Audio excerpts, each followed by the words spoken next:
High in the forgotten reaches of the Appalachian wilderness, a boy of 11 stands beside a weathered cabin, his only companion a scrappy mutt with one torn ear. 2 years have passed since his mother left him at a gas station with $20 and a promise to return.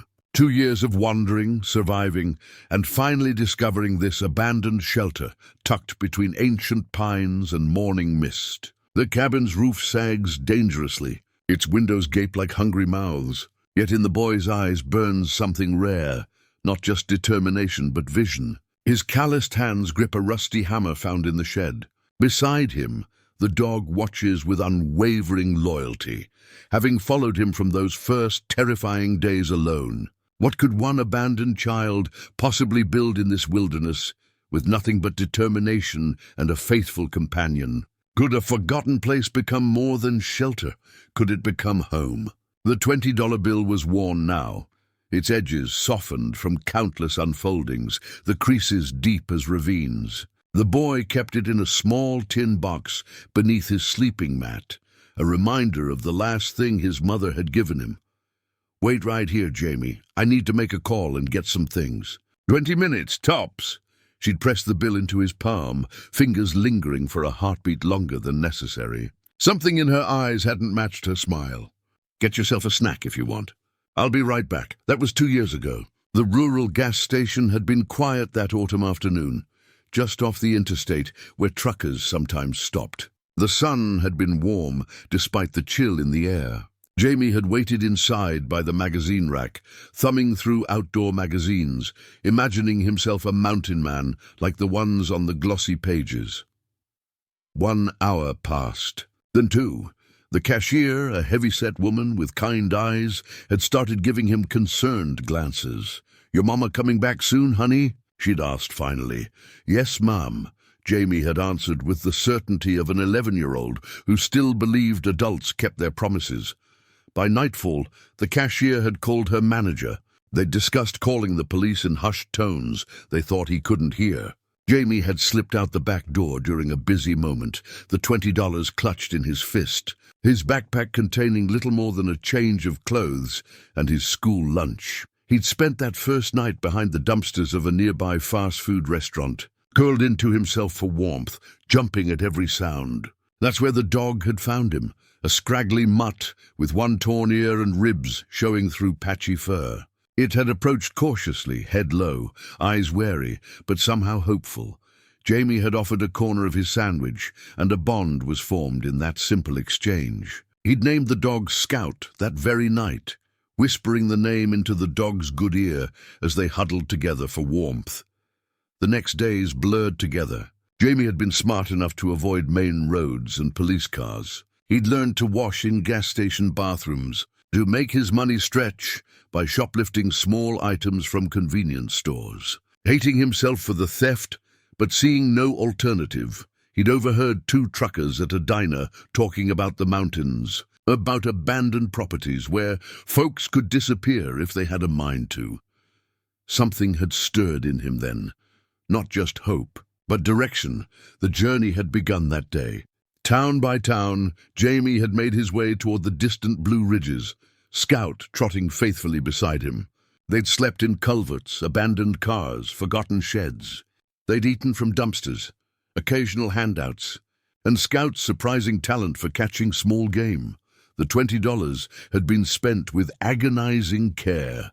A second-hand jacket when the nights grew too cold, a decent knife from a pawn shop, matches when his attempts at fire-starting failed. Jamie had kept the empty wallet his mother had given him for his 10th birthday, sometimes opening it at night, as if he might find something new inside. He'd been careful to cultivate a backstory for the rare interactions with adults. "My dad's fishing up ahead," he'd say, or "my mum's waiting in the truck."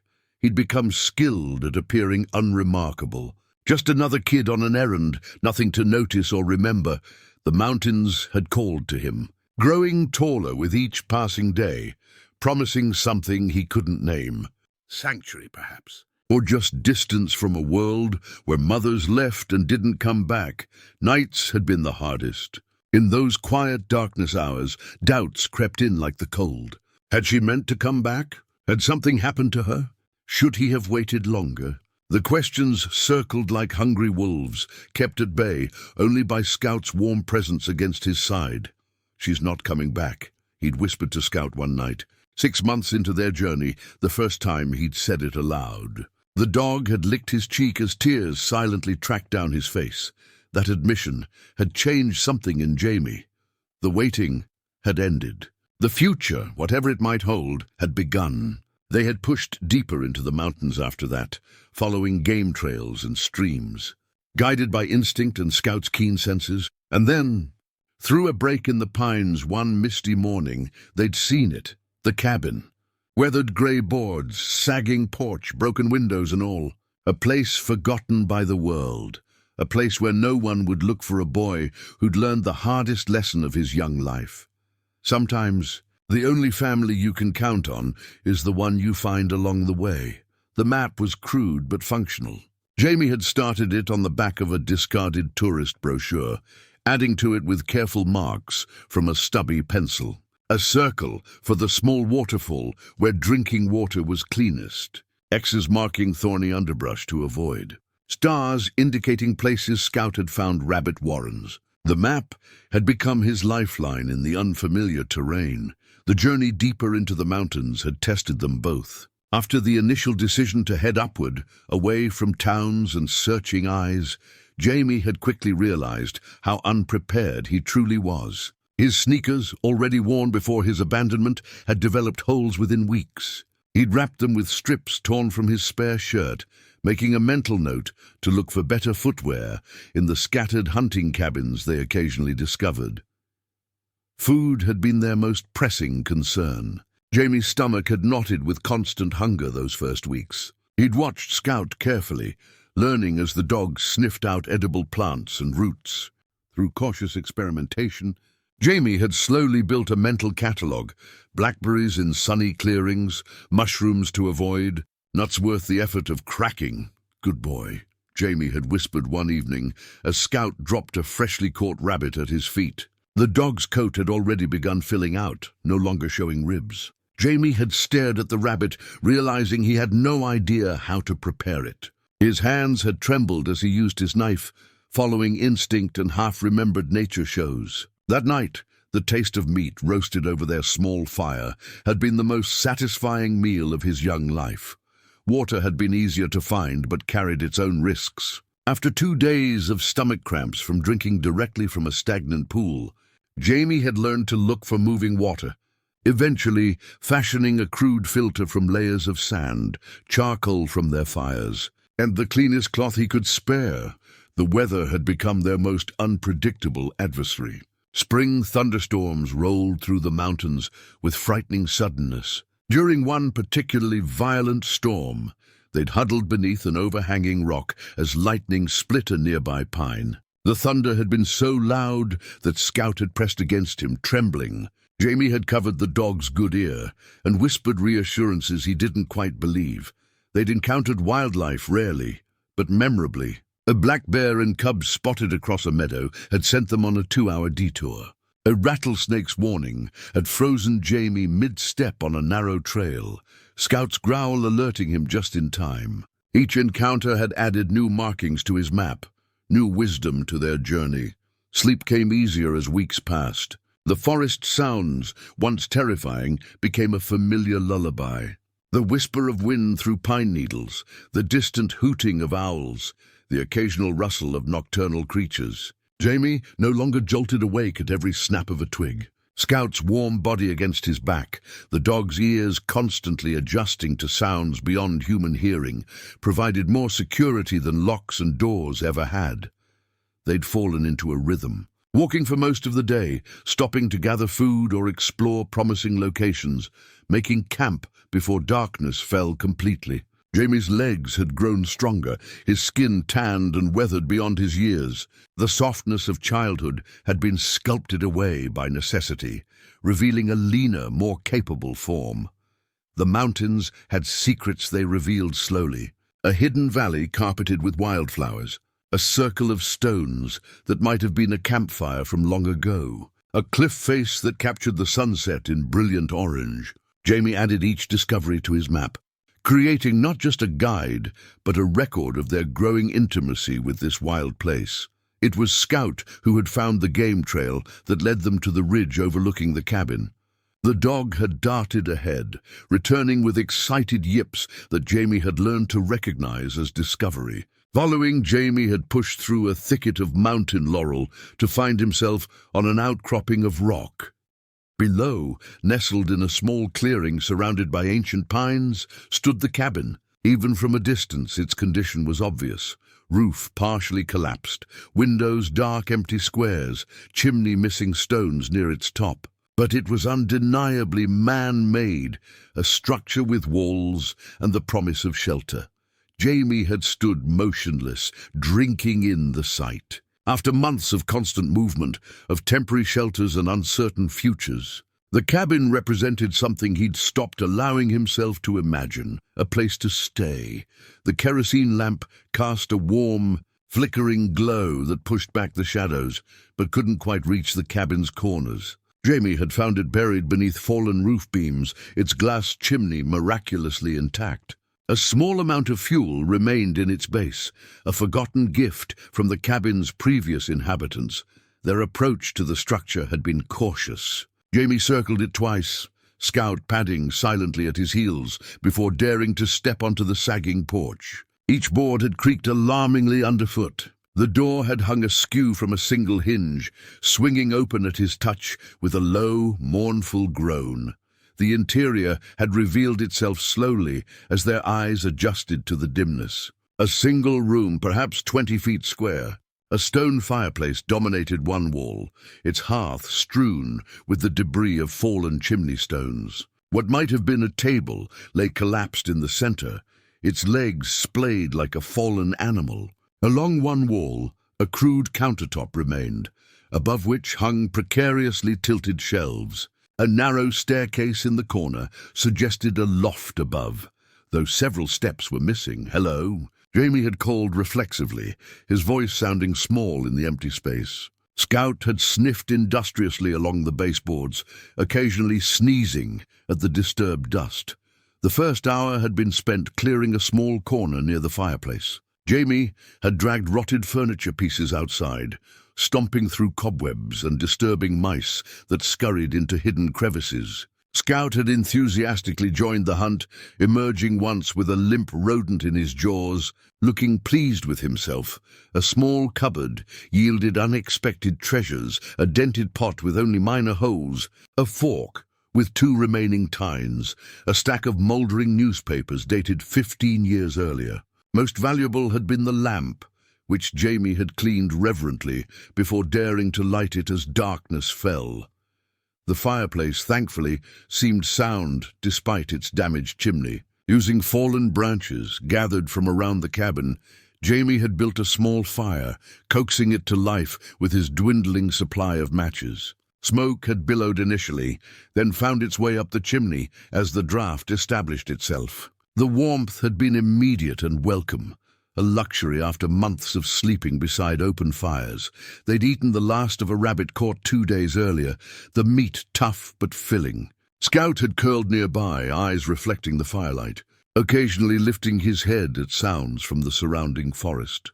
Night in the mountains had a different quality from night in the towns Jamie had passed through. No distant traffic sounds, no artificial lights, no human voices. Instead, the forest came alive with its own symphony.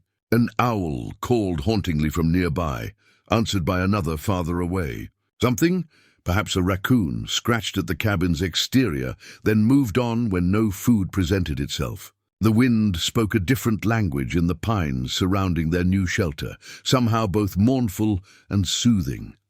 The sounds that had once terrified Jamie now formed a familiar backdrop. Still, the cabin creaked and settled in ways that kept him alert. Each new noise, a board contracting in the cooling night air, the scurry of unseen creatures in the walls, required cataloguing and assessment. Scout's reactions became his gauge. If the dog's ears merely twitched, the sound was harmless. If he rose to his feet, Jamie tensed in readiness. Sleep came in fits and starts. The novelty of walls around them, of a roof, partial though it was, overhead, felt both comforting and strangely constraining after so many nights under the open sky. Jamie had arranged his thin sleeping bag on relatively clean floorboards, using his backpack as a pillow. Scout settled against his side, a warm, living anchor in the unfamiliar space. In the deep hours of night, Jamie had awakened suddenly. For a disorienting moment, he couldn't remember where he was. The lamp had burned out, but moonlight filtered through the broken sections of roof, casting silver patterns across the floor. Scout slept peacefully, paws twitching in some canine dream. Jamie had raised himself on one elbow, surveying what he could see of their shelter in the ghostly light. Despite its broken state, its obvious long abandonment, something stirred within him. Not hope exactly, that was still too fragile an emotion to trust, but possibility. For the first time since watching his mother walk away, Jamie allowed himself to imagine a future extending beyond mere survival. As dawn's first light seeped through the cabin's many gaps, it illuminated the sleeping boy and dog, curled together in a corner of what might, with time and work, become home. The fishing line felt alien in Jamie's hands, so different from the rough bark and stone he'd grown accustomed to. He'd found it coiled in the back of a drawer, along with 3 tarnished hooks and a small metal container that might once have held bait. The discovery had sent a rush of excitement through him, a tool that could provide consistent food if he could learn to use it properly. His first attempts at the nearby stream had yielded nothing but frustration and wet feet. The line tangled, the makeshift pole, a straight branch stripped of its bark, felt awkward in his grip. He'd watched the shadows of fish dart beneath the surface, tantalizingly close yet unreachable. "We need to be patient," he told Scout, who waited on the bank, head tilted in canine curiosity. "Mom used to say good things come to those who wait." The memory had come unbidden, and with it a sharp pang. He pushed both away, focusing instead on the gentle movement of water over stones. By the 3rd day, Jamie had caught his first fish, a modest trout that nonetheless represented a significant victory. He'd whooped with triumph, startling birds from nearby trees. That night they feasted. The next day brought 2 more fish, smaller but still a welcome addition to their diet of foraged greens and Scout's occasional rabbit. The cabin itself demanded constant attention. Each morning revealed new challenges: a section of floor too rotted to safely walk upon, a corner where rainwater pooled during storms, gaps in the walls that invited curious wildlife. Jamie addressed each problem with the limited tools at his disposal: a rusted hammer found in what remained of a tool shed, nails pulled carefully from collapsed sections and straightened for reuse, boards salvaged and repurposed. His hands, once soft from a life of school and video games, developed calluses. Splinters became so common he barely noticed them. His muscles ached each night, but it was a satisfying pain, evidence of work accomplished. Water had been their first priority. The stream lay a quarter-mile from the cabin, too far to carry sufficient quantities for daily use. After watching how rain behaved on the partial roof, Jamie had fashioned a collection system using a tarp found under the cabin's porch, stretched at an angle to direct rainfall into the dented pot. During heavy storms, this simple innovation collected enough water to last several days. Food storage presented its own challenges. Without refrigeration, fish and meat needed to be eaten quickly or preserved. Through painful trial and error, Jamie had discovered that smoking meat over a small, greenwood fire extended its usefulness by days. A cool, dry corner of the cabin became their pantry, where he stored his growing collection of foraged nuts and berries, dried mushrooms deemed safe after careful testing, and the smoked remains of their protein sources. The forest, initially an adversary to be survived, gradually revealed itself as provider. Jamie learned which plants offered medicine: willow bark chewed for his headaches, jewelweed crushed and applied to the inevitable poison ivy encounters. He discovered which trees offered the best kindling, which stones held heat longest when placed around their evening fire. Scout proved invaluable in ways Jamie hadn't anticipated. The dog's hearing offered early warning of approaching wildlife, a deep growl for potential predators, a different, excited whine for prey animals. His nose led them to patches of berries, hidden in underbrush, to mushrooms Jamie might have overlooked.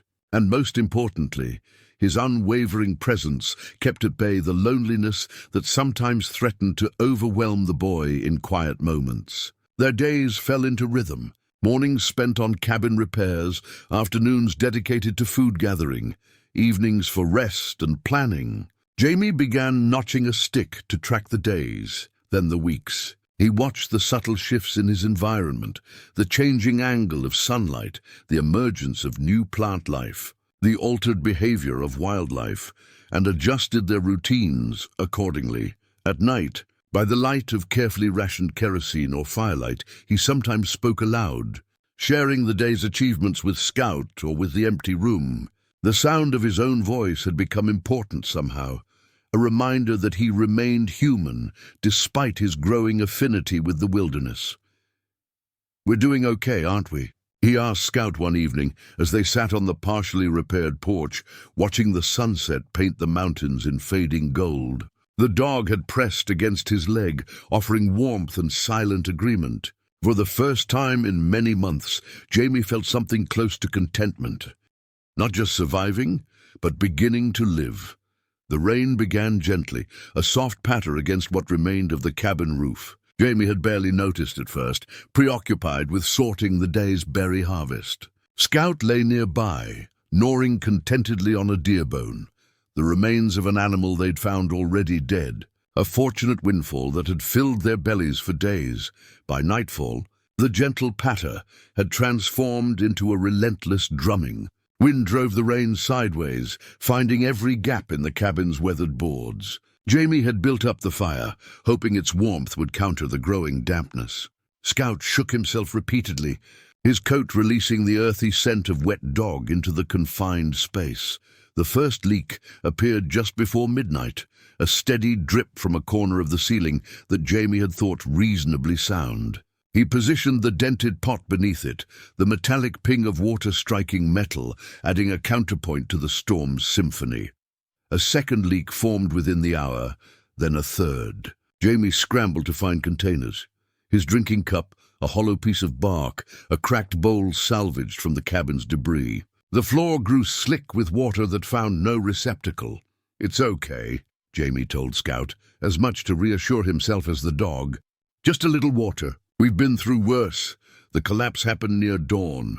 A section of roof gave way with a splintering groan, sending a cascade of rotted wood and frigid water onto their sleeping area. Scout yelped, darting away just in time. Jamie wasn't as fortunate. The deluge soaked him instantly, carrying with it fragments of sodden insulation and the tiny inhabitants of the ceiling's dark spaces, sputtering and shivering. Jamie dragged himself, and what remained of their bedding, to the cabin's one relatively dry corner. The fire had long since succumbed to water dripping from above, leaving only cold ashes in the hearth. Their carefully stored food, days of effort, sat in puddles, much of it ruined. As grey morning light filtered through the new hole in the roof, Jamie surveyed the damage with growing despair. Streams of water coursed down the interior walls.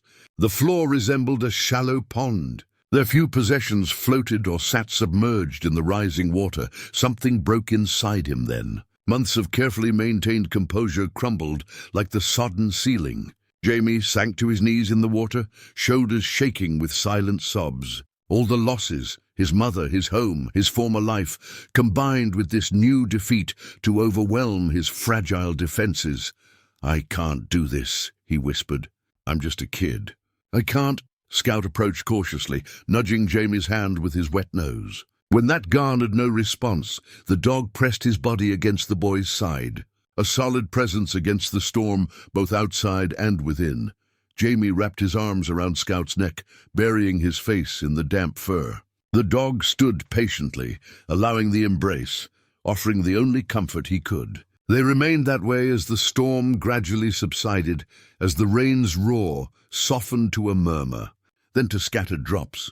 It was Scout who moved first, pulling gently from Jamie's grasp to investigate something near the collapsed section. Jamie watched dully as the dog sniffed at a beam that had crashed onto their sleeping place, exactly where Jamie would have been lying if the noise hadn't awakened him moments before the collapse. The realization was sobering. Had he been asleep in that spot? "You're right," Jamie said, wiping his face with a grimy hand. "It could have been worse." The next hours passed in silent, determined activity. Jamie waded through the water, salvaging what could be saved, discarding what couldn't. He pushed the water out through the cabin door, using a flat piece of wood as a makeshift squeegee. The sun emerged, sending weak shafts of light through the hole in the roof, illuminating the extent of the damage, but also beginning to dry the saturated interior. By midday, Jamie stood in the cabin center, hands on hips, assessing. The hole would need covering before night fell. The temperature dropped quickly in the mountains, and his sodden clothes and bedding would need warmth to dry. The stored food required immediate attention to save what remained.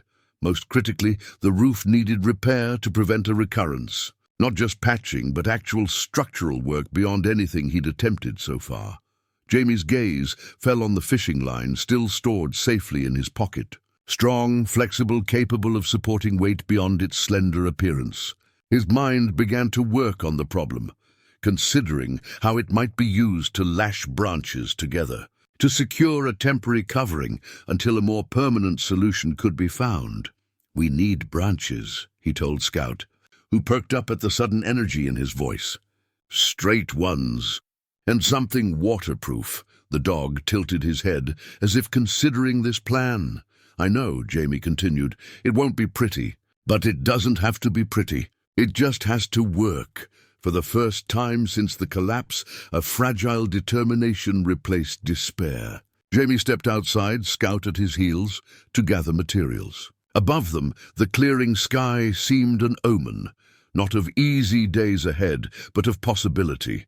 The storm had tested them, had nearly broken them, but hadn't quite succeeded. And in that narrow margin between breaking and bending lay something Jamie was only beginning to recognize in himself. Resilience. Scout's bark echoed through the trees, urgent and insistent. Jamie paused in his gathering of roof materials, head tilting to locate the sound. The dog had wandered farther than usual during their morning expedition, following some scent that had captured his interest. "Scout," Jamie called, dropping the armful of pine boughs he'd collected. The bark came again, not distressed but clearly summoning. Jamie followed the sound through a dense thicket of mountain laurel he'd never fully explored. The bushes gave way suddenly to a narrow ravine cut by spring runoff. Scout stood at its edge, tail wagging with excitement, looking down at something below. Sliding carefully down the steep bank, Jamie found himself standing before the rusted remains of an old pickup truck. The vehicle sat half buried in decades of fallen leaves and encroaching vegetation. Its once blue paint faded to a ghostly patina. A sapling grew through the truck bed, its trunk emerging where the rear window had once been. "Good boy," Jamie whispered, patting Scout's head. The dog pranced with satisfaction at his discovery. The truck's door groaned in protest when Jamie pulled it open, releasing a musty odor of decay and old upholstery. The interior had fared poorly. Seat cushions rotted by moisture and invaded by small creatures, the steering wheel's covering peeled away in strips. The glove compartment hung open, empty of anything useful, but the truck bed held promise. Beneath layers of debris lay a weathered toolbox, its red paint still visible in protected creases. Jamie worked it free with trembling hands, setting it on relatively clear ground before attempting to open it.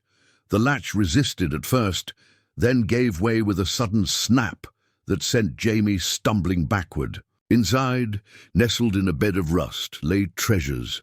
A hammer with most of its handle intact, several screwdrivers of varying sizes, a pair of pliers, and most valuable of all, a small handsaw. Beneath these, wrapped in what remained of an oilcloth, a box of nails had survived with minimal corrosion. Jamie whooped with joy, startling a family of jays from a nearby tree. Scout joined the celebration, racing in circles around boy and toolbox. Further exploration of the truck yielded more bounty. A tarp had been folded beneath the driver's seat, protected from the worst of the elements. Though mildewed in spots, it remained largely waterproof, exactly what they needed for temporary roof repair. A metal gas can in the truck bed offered potential as a larger water container. Even the truck's side mirror, still attached and surprisingly intact, would provide a luxury Jamie hadn't enjoyed in months, the ability to see his own reflection. It took 3 trips to transport everything back to the cabin.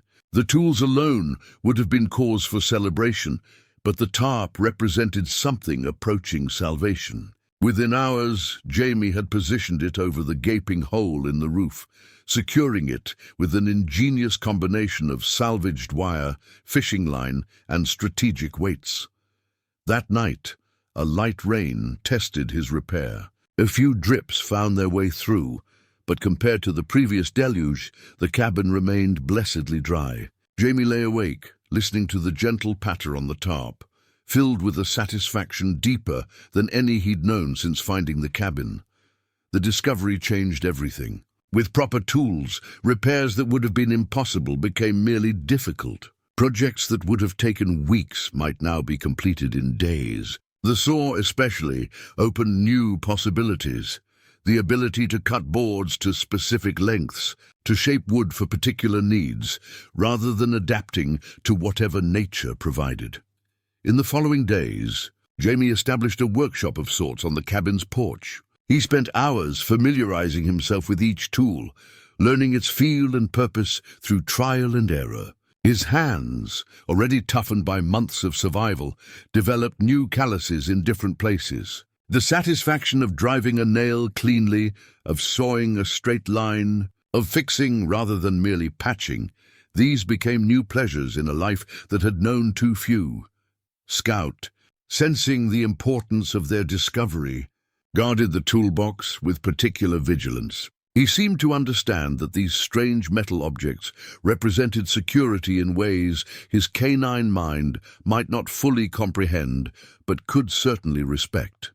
1 week after finding the truck, Jamie stood in the cabin's doorway, surveying what they'd accomplished. The roof, while not perfect, would withstand the next storm. The worst floor sections had been reinforced or replaced with boards salvaged from less critical areas. A simple shelf now held their meager possessions off the ground. "What do you think, Scout?" he asked, reaching down to scratch behind the dog's good ear.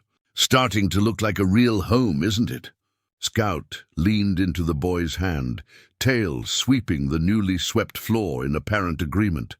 Jamie's gaze drifted to the hillside, where the truck lay hidden. What other treasures might be waiting in these mountains? What other remnants of human presence might help transform their survival into something approaching comfort? For the first time, Jamie allowed himself to think beyond mere existence, beyond the day-to-day struggle to meet basic needs. He permitted himself to imagine improvements, enhancements, even occasional luxuries, not just shelter, but home. Not just surviving, but building. The first frost came as a whispered warning. Jamie woke to find delicate white patterns etched across the cabin's few glass window panes. The ground outside stiffened and crackling beneath his feet. Scout's breath formed small clouds in the morning air. The mountains had been hinting at the change for weeks. Shorter days, leaves turning from green to brilliant reds and golds, wildlife behaving with new urgency. Standing on the porch, Jamie watched a V of geese pass overhead, their honking calls fading into the distance. His thin jacket, adequate during summer months, now let the chill seep through. Each breath stung his lungs slightly, a sensation both invigorating and concerning. "Winter's coming," he told Scout, who sat alert beside him, ears perked toward a distant sound only he could hear. "And we're not ready." The wood stove squatted in the corner of the cabin, a cast-iron behemoth that Jamie had largely ignored during warmer months. Previous owners had left it behind, likely finding it too heavy to transport down the mountain. Its surface was pitted with rust, its door hung askew, and the stovepipe that should have connected to the chimney lay in sections on the floor. Now, eyeing the frost, Jamie recognized the stove for what it truly was, the difference between survival and perishing in the coming months. The next days passed in frantic preparation. Using the tools from the truck, Jamie repaired the stove door, securing it with wire where hinges had failed. He scraped rust from crucial joints, applying rendered animal fat as a makeshift protective coating. The stovepipe sections required careful cleaning and fitting, but eventually formed a continuous path from stove to chimney. His first test fire filled the cabin with smoke, sending both boy and dog retreating outside, eyes watering.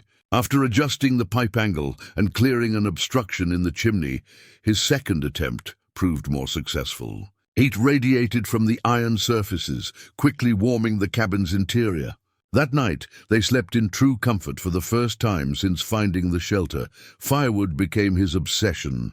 Jamie had maintained a small stockpile for cooking, but winter would demand far more. He established a daily routine, mornings spent felling dead trees with the saw, afternoons dragging logs back to the cabin, evenings cutting and stacking the wood in a sheltered area of the porch. His muscles ached constantly, but the growing woodpile provided visible evidence of progress. Food storage presented another critical challenge. The stream would likely freeze, making fishing impossible. Wildlife would become scarcer. Foraging options would diminish dramatically. Jamie revisited his earlier experiments with smoking meat, improving his technique to extend preservation time.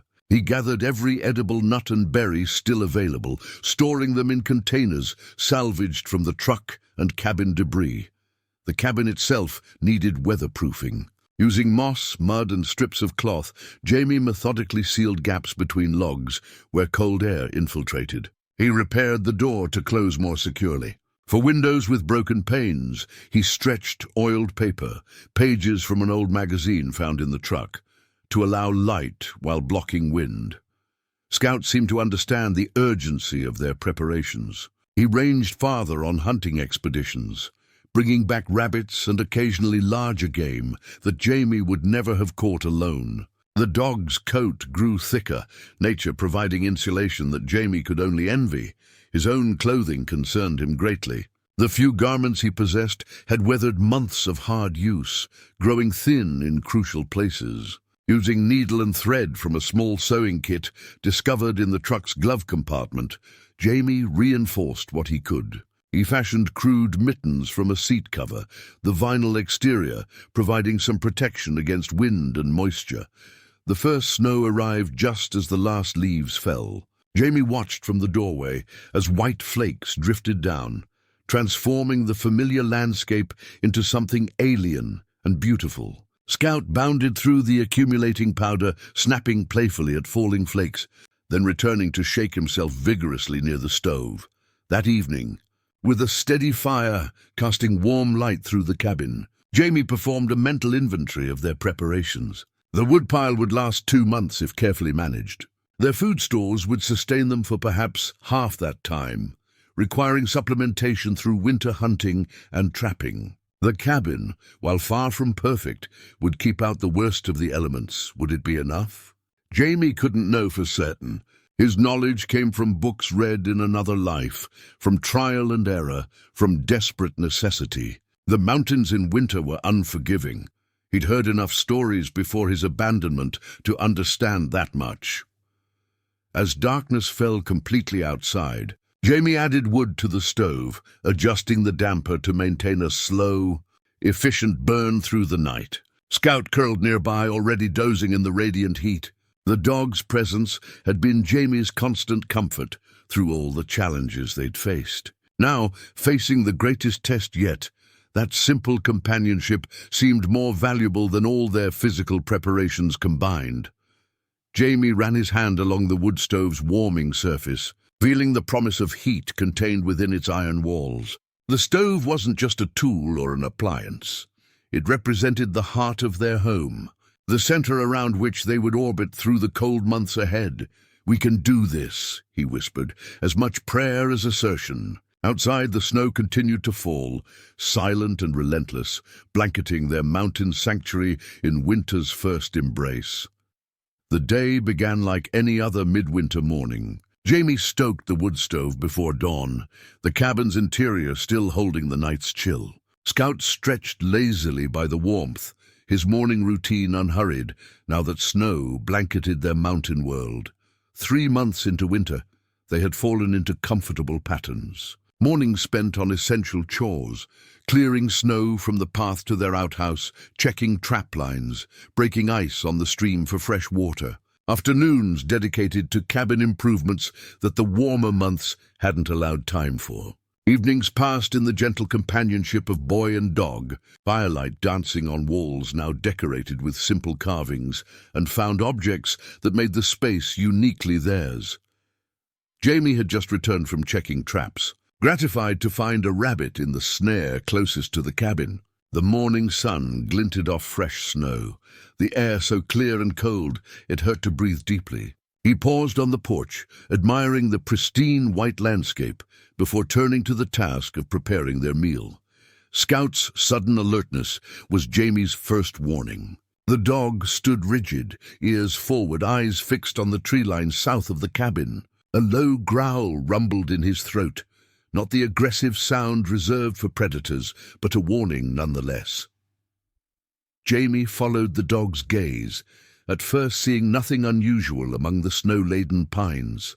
Then movement caught his eye, a figure trudging slowly up the path Jamie had worn between trees. A human figure bent against the wind, moving with the deliberate pace of someone conserving energy. Panic flared. In nearly 2 years of mountain solitude, they had encountered no one. Jamie's hand instinctively reached for the hunting knife at his belt, even as his mind raced through limited options. Run, hide, stand his ground? Before he could decide, the figure looked up, spotting him on the porch. A gloved hand raised in greeting. "Hello there!" A deep voice called, carrying clearly in the winter air. Mighty cold day for a hike. The man who emerged from the trees appeared old to Jamie's eyes, perhaps 60, with a silver beard frosted white with snow crystals. He wore proper winter gear, insulated coveralls, a heavy pack, snowshoes that explained his ability to traverse the deep drifts. Nothing about him suggested threat, yet Jamie remained wary, positioning himself between the stranger and the cabin door. Scout growled again, louder. "Quiet," Jamie whispered, resting a hand on the dog's head. "That's a good watchdog you've got," the man observed, stopping a respectful distance from the porch. "Smart to keep his voice down. Sound carries far in winter air." He smiled beneath his frost-covered beard. "Name's Henry. I'd take off my glove to shake hands, but I'd likely lose fingers in this cold." Jamie said nothing, studying the stranger with undisguised suspicion. "Not much for conversation? Can't say I blame you." The man, Henry, glanced at the sky where dark clouds gathered on the horizon. "Storms coming in faster than I expected. I've been hiking these mountains for 30 years. Should have known better than to trust the forecast." He nodded toward the cabin. "I don't suppose you'd consider offering shelter until it passes. Shouldn't be more than a day, according to the weather service." Still, Jamie remained silent, though questions pressed against his teeth. Weather service, forecast, these were artifacts of a world he'd left behind, reminders that beyond their mountain existed normality he'd nearly forgotten. Henry seemed to read his thoughts. "You've been up here a while, haven't you, son?" His tone held no judgment, merely observation. "Living rough. Doing a fine job of it, too, by the looks of this place." He gestured toward the neatly stacked woodpile, the smoke rising steadily from the chimney, the general evidence of care rather than mere survival. The first snowflakes of the new storm began to fall, small but dense, promising significant accumulation. Scout whined softly, pressing against Jamie's leg. "I'm not with any authorities, if that's your concern," Henry said quietly. "Just an old man who loves these mountains enough to risk frostbite seeing them in winter dress. Whatever brought you here is your business." Something in the man's steady gaze, in the simple respect with which he waited for Jamie's decision, eased the tightness in the boy's chest. After nearly 2 years of speaking only to Scout, Jamie found his voice rusty with disuse. "Storm's coming quick," he said finally. "Better come inside." Relief crossed Henry's weathered face. Much obliged. The cabin felt smaller with a third presence. Henry removed his outer gear respectfully, hanging it where Jamie indicated, placing his boots neatly by the door. He carried a pack that he set gently in the corner, asking permission before removing anything from it. Scout circled the visitor cautiously, sniffing with intense concentration, before apparently deciding the old man posed no threat. The dog settled near the stove, though his eyes rarely left the stranger. "You've done remarkable work here," Henry commented, looking around the cabin with genuine appreciation. "Not many adults could manage what you have, let alone." He trailed off, tactfully avoiding direct reference to Jamie's age. As the storm intensified outside, an unexpected exchange began. Henry shared small luxuries from his pack: real coffee, chocolate, a packet of dried fruit. Jamie contributed the rabbit, which they roasted over the wood stove. Conversation came haltingly at first, then with increasing ease as Jamie's long-dormant social instincts gradually reawakened. Before departing on the storm's second day, Henry left behind an unexpected gift: a camera. Not digital, but an old film model with several rolls of unexposed film. "To document your world," Henry explained. "Some things are worth remembering." Jamie held the camera carefully, this artifact from beyond his mountain sanctuary.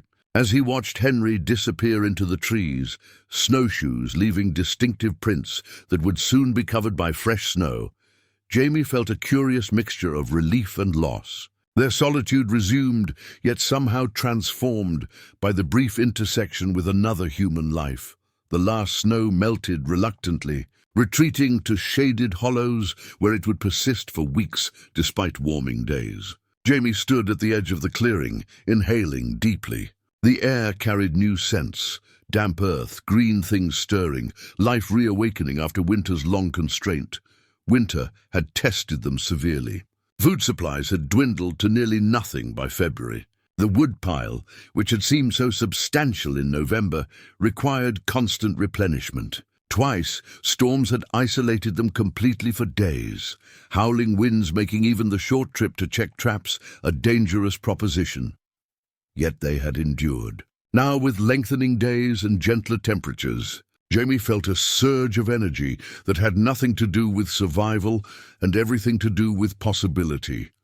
Scout seemed equally affected, ranging farther on their morning walks, returning with mud-splattered fur and the satisfied expression of a dog who had thoroughly investigated spring's arrival. The mountains transformed daily, first with the appearance of tiny wildflowers pushing through remaining snow, then with the haze of pale green as trees budded, and finally with birdsong filling the dawn hours.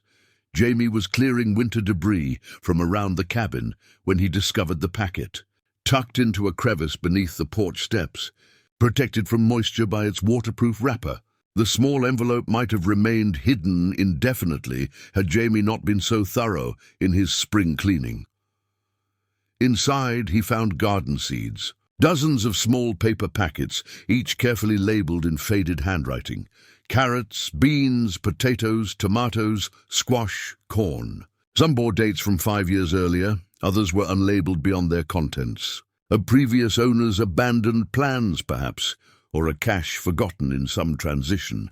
Jamie spread the packets on the cabin's table, organizing them by type. The possibility they represented was almost overwhelming. He had foraged successfully, had become proficient at hunting and fishing, but the idea of growing food, of partnering with the earth to produce sustenance, stirred something profound in him. The work began immediately. Using tools from their truck discovery, Jamie cleared a south-facing patch near the cabin where sunlight lingered longest. The soil, when he turned it, was darker and richer than he expected, years of fallen leaves having created natural compost. He marked rows with string, salvaged from his increasingly organized collection of found objects, dug shallow trenches with painstaking precision, and planted according to the crude diagrams on the seed packets. It might not work, he told Scout, who supervised the operation with moderate interest. "These seeds are old, and I don't really know what I'm doing." The dog tilted his head, offering neither agreement nor disagreement. Days passed with Jamie checking the garden obsessively, looking for any sign of germination. He created a watering system, using the gutters he'd installed on the cabin to direct rainfall, supplemented by buckets carried from the stream when necessary. He fashioned crude fencing from branches to discourage the rabbits and deer that seemed unnaturally interested in his project.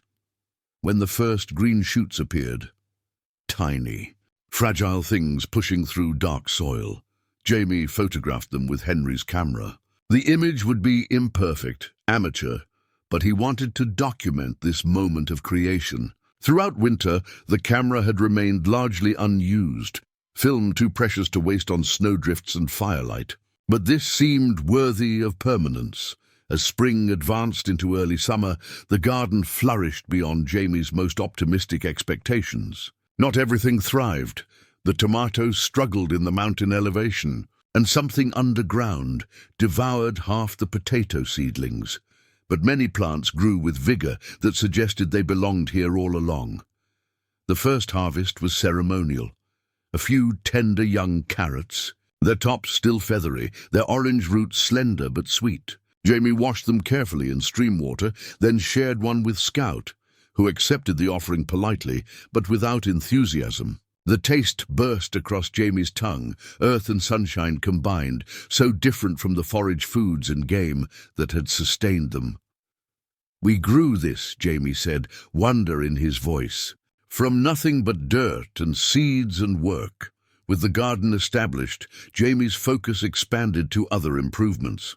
He reinforced the cabin's north wall, which had shown alarming signs of weakness during winter storms. He expanded their rainwater collection system, adding filtration that rendered the water cleaner than their previous methods. Most ambitiously, he began constructing a root cellar, a small underground space adjacent to the cabin, where vegetables could be stored through the coming winter. The work was physically demanding, but deeply satisfying. Jamie's body, already hardened by survival, developed new strength. His hands, once soft with childhood, now told the story of his mountain life through calluses and small scars, each marking a lesson learned or challenge overcome, in quiet moments, usually at dusk when the day's work was complete.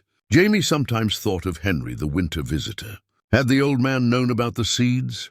Had he noticed the packet's hiding place, but left it for Jamie to discover himself? The timing seemed too perfect to be coincidence, yet Jamie couldn't be certain. What was certain was the transformation taking place, not just of the land around the cabin, which now showed clear signs of cultivation rather than mere habitation, but of Jamie himself. He was creating rather than simply surviving, building rather than merely existing, and in that creation lay a profound form of healing. The knife had taken Jamie nearly a week to carve. Made from a fallen branch of mountain maple, its handle was smooth from hours of patient sanding with progressively finer stones. The blade section was purely decorative, wood shaped to resemble metal, but the craftsmanship showed remarkable attention to detail. It joined 3 other items in his small pack: a pair of carefully sewn rabbit fur mittens, a carved wooden cup with intricate pine tree motifs, and a small pouch of dried herbs he'd discovered had a pleasant tea-like flavor. "What do you think, Scout? Worth the trip?" Jamie adjusted the pack's straps across his shoulders. The dog, sensing an expedition beyond their usual territory, circled excitedly. Henry's winter visit had provided more than companionship and a camera. During their conversations, he'd mentioned a small general store some 7 miles down the mountain, Mason's trading post, where the fire road meets the river. "Old Everett Mason runs it. Crusty as week-old bread, but fair in his dealings." For months, Jamie had considered this information without acting on it. The cabin and its immediate surroundings had become a sanctuary, a known world where he controlled most variables. Venturing beyond meant risk, of discovery, of questions he couldn't answer, of the authorities who might separate him from the life he'd built. Yet certain necessities couldn't be satisfied by the mountain alone. Salt, most critically. Matches, as his supply dwindled despite careful rationing. Perhaps fabric for winter clothing, as his original garments had been repaired beyond further mending. The thought of facing another winter without these items had finally overcome his reluctance. The journey took most of a day. Jamie followed game trails where possible, skirting the more established paths where hikers might be encountered. Scout ranged ahead and behind, occasionally disappearing into underbrush only to reappear minutes later with silent reassurance. Mason's trading post emerged suddenly around a bend in the fire road, a weathered building with a metal roof gone rust-red with age. A single gas pump stood sentinel near the entrance, its analog display suggesting technology from decades past. 2 pickup trucks were parked haphazardly in the gravel lot. Jamie paused at the forest's edge, heart pounding. People. Real people with homes and vehicles and connections to the world beyond. He nearly turned back, but necessity drove him forward. Scout a reassuring presence at his side. A bell jangled discordantly as he pushed open the door.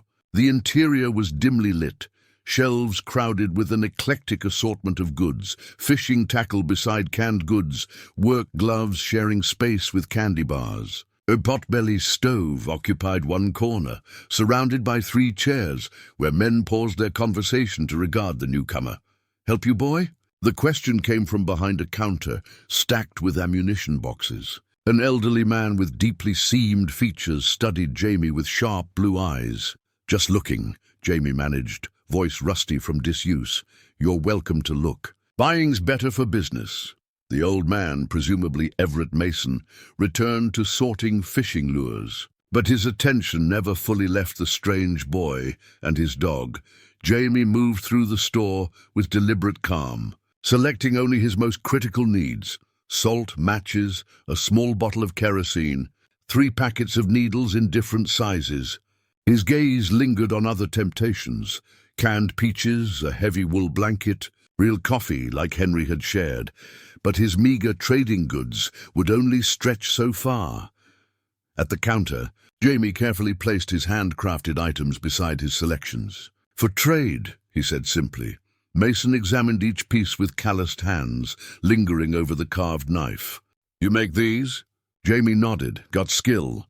The old man set the knife down. "Not enough for all this, though." "What is enough?" Jamie asked, preparing to return items to the shelves. "Depends." Mason leaned forward. "You the one living up in the Pritchard cabin? Old place mile or so from Eagle Ridge?" Jamie's blood ran cold. "Don't know any Pritchards. No need to spook, boy. Mountain folk mind their business." Mason glanced toward the men by the stove, then back to Jamie. "Been wondering who was smoking that chimney last winter. Figured either squatters or someone with more gumption than sense." The store had gone quiet. Jamie felt the weight of unseen attention from the men near the stove. Scout pressed against his leg, sensing his tension. "Good work with these." Mason tapped the carved items. "Take your supplies. Bring more next time. Maybe some of those berry baskets like the one peeking from your pack. My summer customers, the tourists, they eat that handmade stuff up." The exchange completed, Jamie hastily stowed his purchases and turned to leave. At the door, Mason's voice stopped him. "Boy." The old man's tone had softened slightly. "Mountains get right cold come January. You stop in before then. Got some advice might help you through." Outside, Jamie gulped the fresh air, relief washing through him. He'd done it, interacted with the outside world without disaster.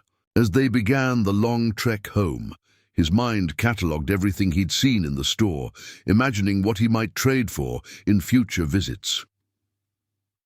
Over subsequent months, Jamie established a careful pattern. Every few weeks, weather permitting, he made the journey to Mason's, trading increasingly sophisticated carvings and crafts for necessities and occasional luxuries. The old storekeeper never asked direct questions about Jamie's situation, but offered practical advice in gruff, economical phrases. Other mountain residents, a scattered handful of cabins and homesteads miles apart, became familiar figures at the store. Most showed the same respect for privacy that Mason did, acknowledging Jamie with nods rather than questions. A few shared knowledge freely, which plants treated fever, how to predict storms from cloud patterns, methods for keeping garden vegetables through winter. In these limited interactions, Jamie found an unexpected balance: human connection without intrusion, community without obligation. Each return to the cabin felt less like retreat and more like choice. The mountain remained his sanctuary, but no longer his prison. Scout, who initially approached strangers with suspicion, gradually developed his own relationships, accepting scraps from Mason's sandwich, tolerating pats from a leather-faced woman who sold honey, forming a particular friendship with an ancient hound who accompanied a trapper on monthly visits. Their world was expanding, cautiously but steadily. Beyond the cabin's protective walls, the chess set gleamed in the afternoon sunlight streaming through the newly installed window. Each piece had been carved with painstaking care from different woods: maple for the white pieces, walnut for the dark. The king stood tallest, his crown detailed down to tiny notches. The knights bore flowing manes and alert ears. Even the pawns carried individual character, no two exactly alike. Jamie sat back, studying his creation with critical satisfaction. 3 months of evening work, using increasingly refined tools traded for or purchased from Mason's store. The board itself was his greatest achievement, alternating squares of light and dark wood, edges beveled with a plane borrowed from Calloused, whose cabin lay 2 ridges east. What do you think, Scout? Jamie placed the final piece, the White Queen, in position. The dog raised his head from his customary spot near the wood stove, offering a brief tail thump of approval before returning to his nap. The chess set represented more than a game. It marked the transition from necessity to artistry, from survival to creation. Jamie ran his fingers over the smooth pieces, remembering playing with his grandfather on Sunday afternoons in another lifetime. He couldn't recall all the rules now, but the making had been the point, not the playing. Standing, Jamie surveyed the cabin's interior with quiet pride.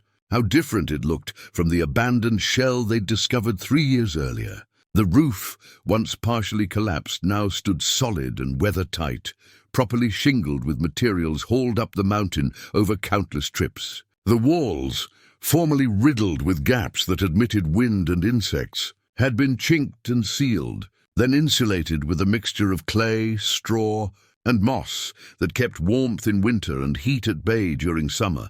The floor, perhaps his greatest structural accomplishment, no longer threatened to give way beneath unwary steps. Jamie had systematically replaced rotted boards with new lumber, some purchased with trading proceeds, some laboriously hand-split from fallen trees. The resulting surface, sanded smooth and oiled with a mixture recommended by Mason, gleamed with amber warmth.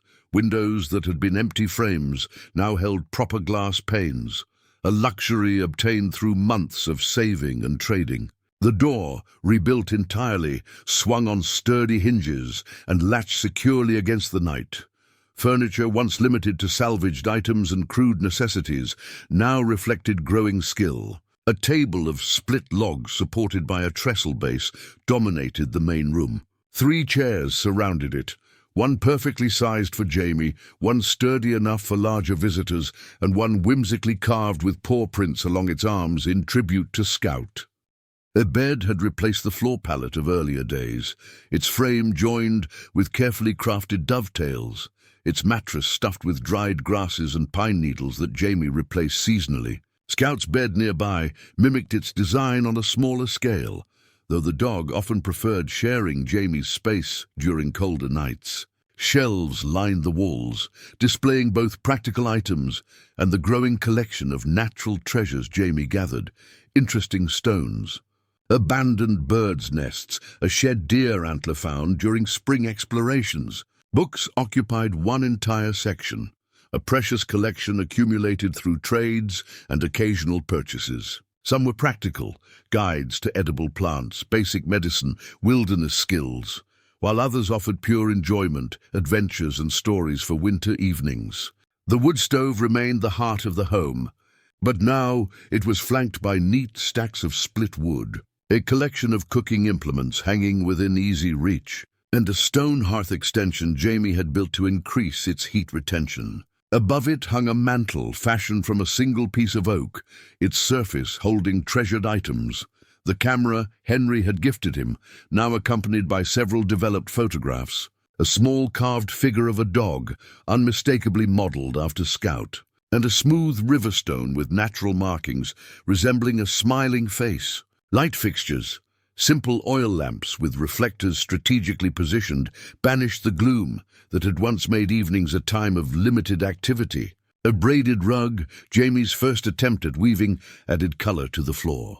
Curtains made from fabric traded for a season's worth of carved items softened the windows. Outside, the cabin's transformation was equally remarkable. The porch had been rebuilt and extended to create a sheltered workspace for projects requiring good light. A split-rail fence, more decorative than functional, defined the immediate yard. The garden had expanded to triple its original size, now incorporating herbs and flowers among the vegetables. A small outbuilding served as both storage and smokehouse. Rain barrels, connected by an ingenious gutter system, collected water from the roof. A stone path laid piece by piece during spare moments led from the porch to the garden, branching toward the outhouse, now boasting a proper door and roof, and the tool shed Jamie had constructed from salvaged materials. Standing in the doorway, looking out over his domain, Jamie felt a sense of accomplishment that transcended pride. This wasn't merely shelter anymore. Every board, every nail, every carefully crafted item represented a choice to build rather than simply endure, to create beauty alongside function, to establish permanence in a world that had once been defined by loss. "We did good," he told Scout, who had roused himself to join Jamie at the threshold. The dog leaned against the boy's leg, grey now dusting his muzzle, but his eyes still bright with devotion. Together, they had transformed not just a cabin, but a life. The crutch was a crude affair, fashioned hastily from a forked branch with a padded crosspiece bound to the top with strips of cloth. It wobbled slightly under Jamie's weight as he struggled from bed to table, its uneven surface catching on the smooth floorboards. "Need to sand it better," Jamie muttered through gritted teeth, the pain in his leg flaring with each movement. Scout hovered anxiously nearby, his usual playful energy subdued by his master's obvious distress. 4 days had passed since the fall. Jamie had been harvesting cedar boughs from a standing dead tree, planning to use the fragrant branches for a new mattress stuffing. He'd climbed higher than usual, stretching to reach a particularly full section, when the brittle wood gave way beneath him. The descent had been mercifully brief, perhaps 15 feet, but the landing unforgiving. His right leg had taken the impact at an awkward angle, the sharp crack audible even over his startled cry. The journey back to the cabin remained a blur of agony and determination. He dragged himself through underbrush and over uneven ground, using fallen branches as makeshift crutches, collapsing frequently as pain overwhelmed him. Scout had stayed close, occasionally whining with concern, but seemingly understanding the need to remain calm. That first night had been the worst.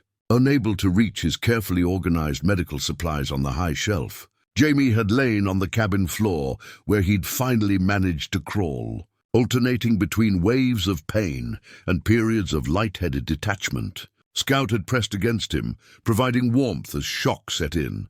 By morning, Jamie had gathered enough strength to assess his injury. The leg wasn't obviously deformed, which offered some hope that the bone wasn't severely displaced. Massive swelling and deepening bruises painted a canvas of injury from knee to ankle. Any attempt at weight-bearing sent lightning bolts of pain through his entire body. Now, on the 4th day, Jamie faced the reality of his situation with growing concern. The pain had stabilized to a dull throb when immobile, sharpening to knife-like intensity with movement. The swelling had receded slightly, revealing more extensive bruising. But most troubling was his increasing helplessness. Water supplies, carefully stored in covered buckets, would last perhaps another day. Firewood, normally stacked within easy reach of the stove, had dwindled to a few remaining pieces. Food presented the most immediate challenge. The pantry held staples, but fresh items required harvesting from the garden. Now an impossible journey without assistance.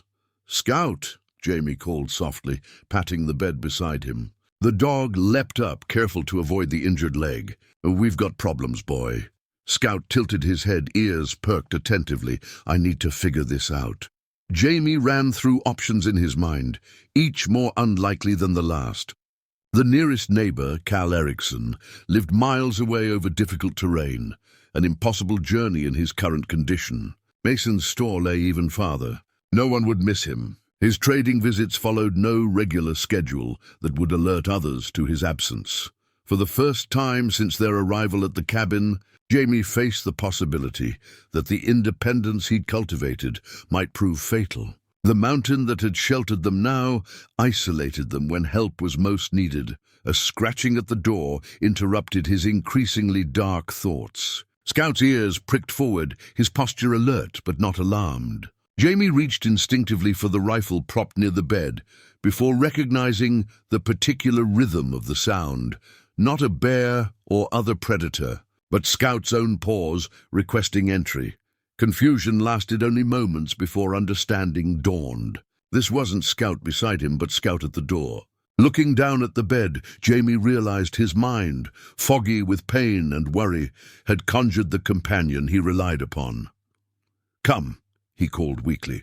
The door, left unlatched for this very purpose, swung open as Scout nudged it with his nose. In his mouth, the dog carried a rabbit, freshly killed, still warm.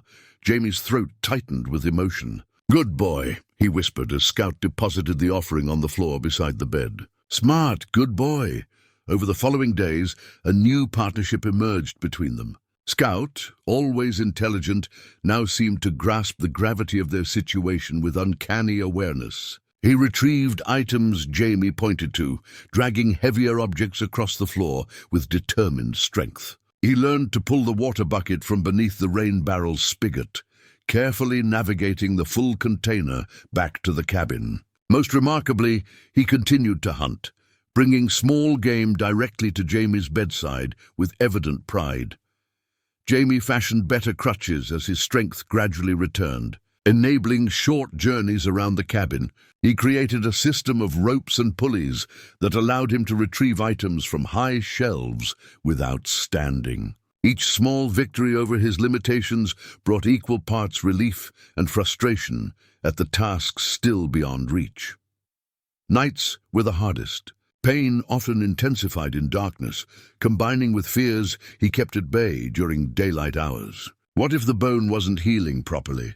What if infection set in? What if permanent damage left him crippled in this isolated place? Scout seemed to sense these darker moments, pressing closer, offering warmth and silent companionship until sleep finally came. Weeks passed with agonizing slowness. Jamie documented his recovery through careful measurements and notes, using knowledge gleaned from medical books traded for at Mason's store. The swelling subsided completely. Bruises faded through their spectrum of purples and yellows before disappearing. Weight-bearing became possible for brief periods, though the deep ache persisted.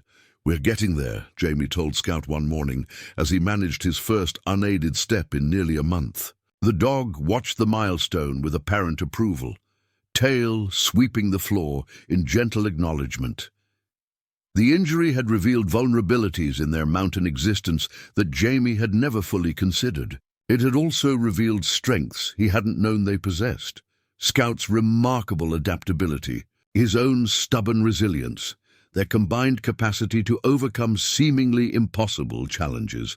The crutch, initially a symbol of limitation, had transformed in Jamie's mind to represent something else entirely. The ingenuity born of necessity, the tools fashioned from what life provides rather than what might be wished for, exactly what he and Scout had been doing all along. The observation post wasn't much to look at, just a small platform wedged between three pines on a ridge overlooking the main approach to the cabin. Jamie had built it during his recovery, when short excursions became possible but longer hikes remained beyond his strength. He'd reinforced the natural formation with salvaged boards, added a simple roof of overlapping branches, and camouflaged the whole structure with pine boughs. From this vantage point, he could see nearly a quarter-mile down the valley while remaining virtually invisible to anyone below. Initially constructed as a hunting blind, it had become something more, a security measure, a quiet retreat, and today, an essential lookout. Jamie lay flat on the platform, the old binoculars he'd traded for steady in his hands. Scout crouched beside him, unusually still, as if understanding the need for absolute silence. Below, moving steadily along the creek that led toward their cabin, came four figures in uniform. The first indication of trouble had come at dawn. Scout's alert posture at the cabin door, ears forward, a low rumble in his throat. Jamie had hushed him immediately, straining to hear what had triggered the warning. Distant voices carried on the morning air, too faint to distinguish words, but unmistakably human. Multiple humans, moving with purpose through their previously private domain. Years of caution had formed habits not easily broken. Within minutes, Jamie had implemented the emergency plan he'd developed but never expected to use. Scout's training activated with a single hand signal. Silent mode, no barking under any circumstances. Essential documents and irreplaceable items went into the waterproof pack always kept ready. Most importantly, the cabin underwent a rapid transformation. Jamie moved methodically, removing personal photographs from display, hiding Henry's camera and the developing kit obtained through months of trading.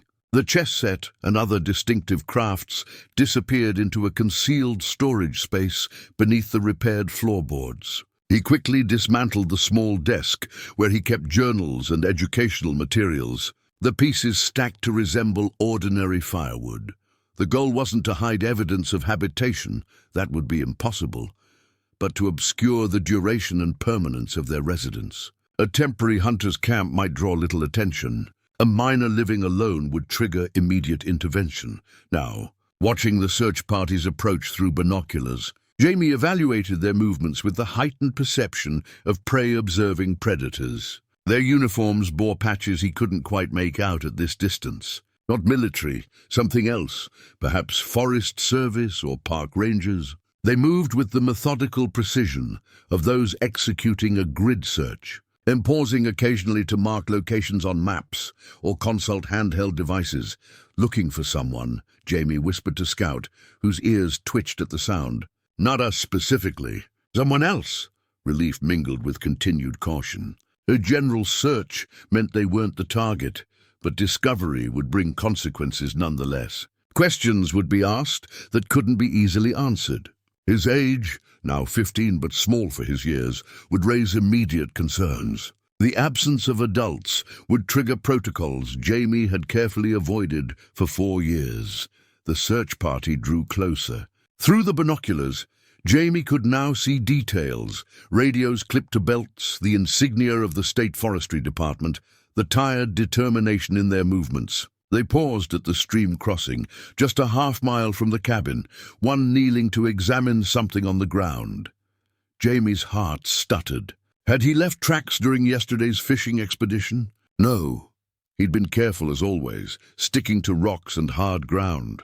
Still, these were professionals, trained to notice disturbances in the natural environment that casual observers would miss.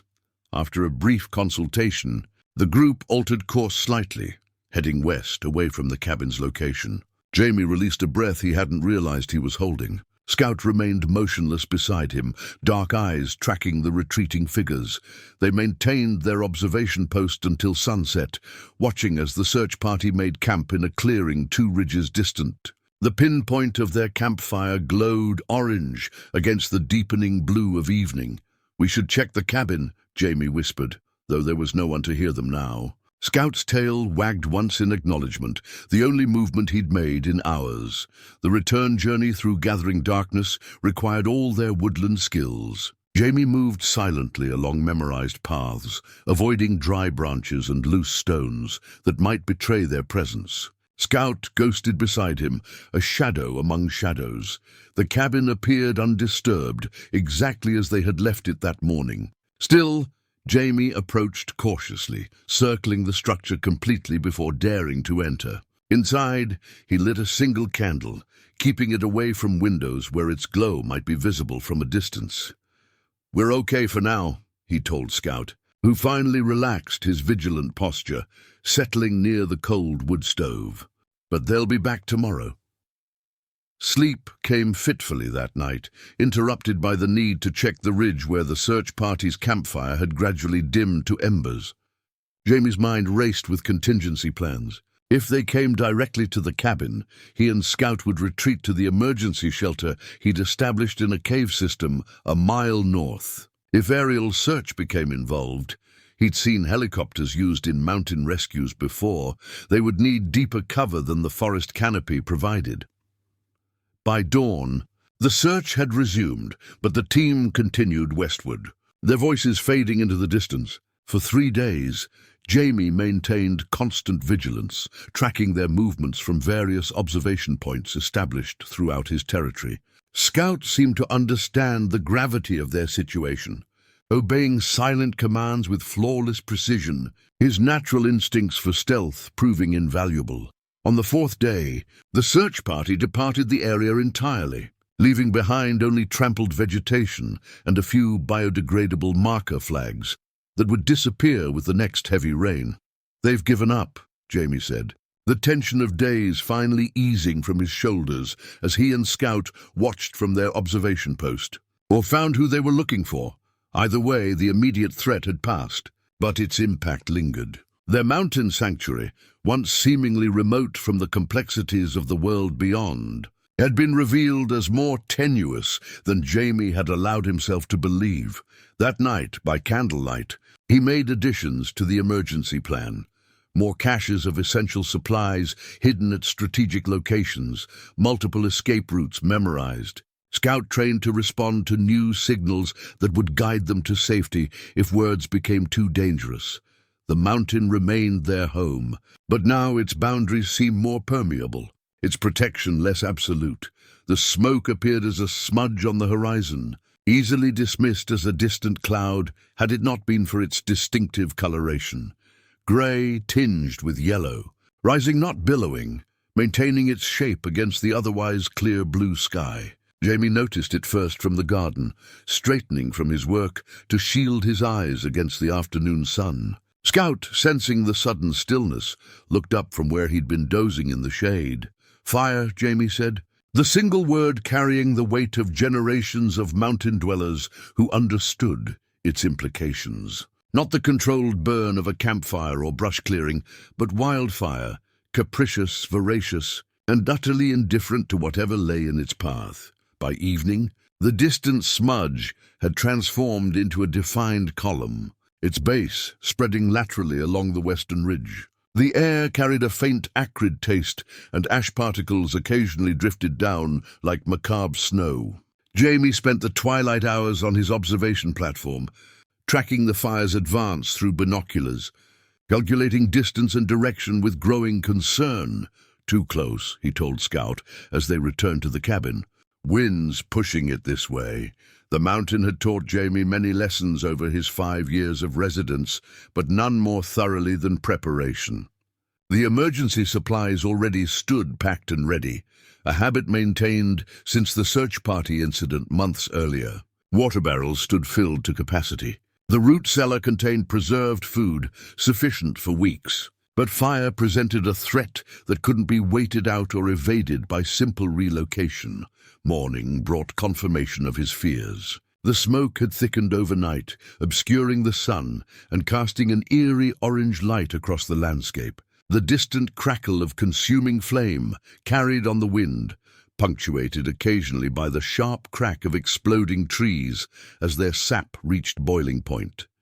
Jamie worked with methodical urgency, Scout never far from his side. First the roof, climbing carefully to remove any accumulated debris from gutters and shingles, soaking the wooden shakes with water from buckets, laboriously hauled up his homemade ladder.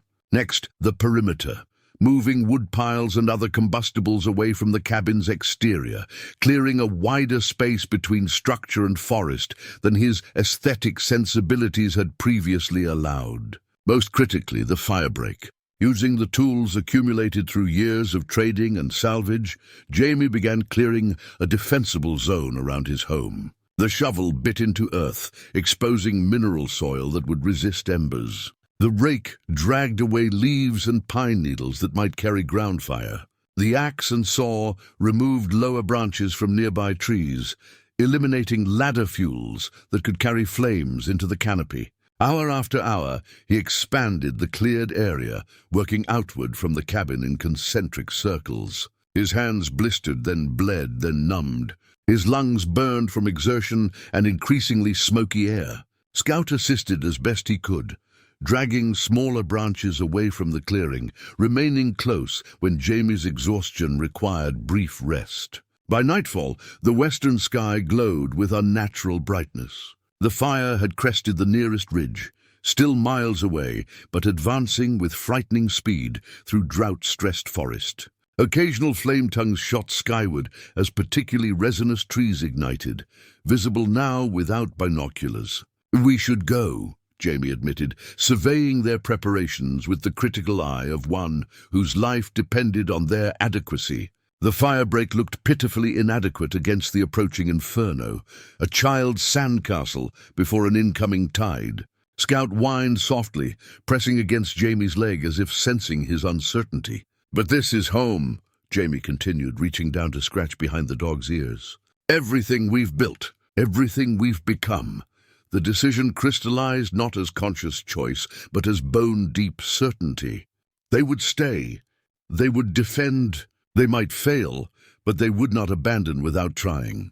Through the night, Jamie maintained vigilance, catching moments of restless sleep between hourly perimeter checks. He prepared as best he could, filling every container with water, soaking burlap sacks for smothering stray embers, positioning tools for quick access. Scout remained uncharacteristically close, eschewing his usual nocturnal explorations to stay within arm's reach. Dawn brought no relief, the sun a dim red disk barely visible through smoke that had thickened to a suffocating blanket. Ash fell steadily now, accumulating on surfaces like grey snow. The fire's roar had grown audible even between wind gusts, a deep, hungry sound, unlike anything in nature.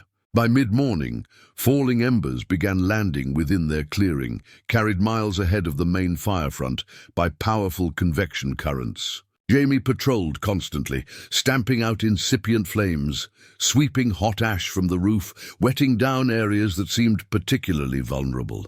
Scout had taken to carrying one of the soaked burlap sacks, dropping it at smoldering spots with uncanny awareness of where it was needed. The day dissolved into a blur of smoke and sweat and desperate activity. Jamie lost track of time, measuring progress only in small victories. This ember extinguished, that spot defended, another hour survived. His world narrowed to the immediate surroundings, all thought of past or future subsumed by the urgent now. Evening brought the fire front itself, advancing through the forest with apocalyptic intensity.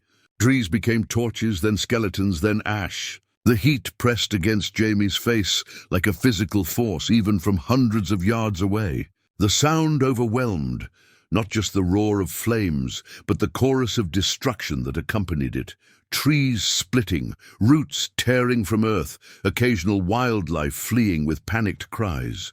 Throughout the longest night of their mountain life, Jamie and Scout fought together to protect their home. When spot fires ignited the garden, they smothered them with wet sacks. When embers collected against the cabin wall, they swept them away before they could ignite the wood. When a burning branch fell onto the roof, Jamie climbed up through heat and smoke to push it away, skin blistering on contact. Near dawn, when exhaustion threatened to overcome determination, the wind shifted, a subtle change at first, then more pronounced. The main fire front, having consumed available fuel to their west, began moving northward, the cabin no longer in its direct path. By morning, the immediate danger had passed. The landscape around them had transformed. Blackened trees stood like sentinels across much of their view, the understory reduced to ash. But their clearing remained a green island in a charred sea, the cabin singed but intact.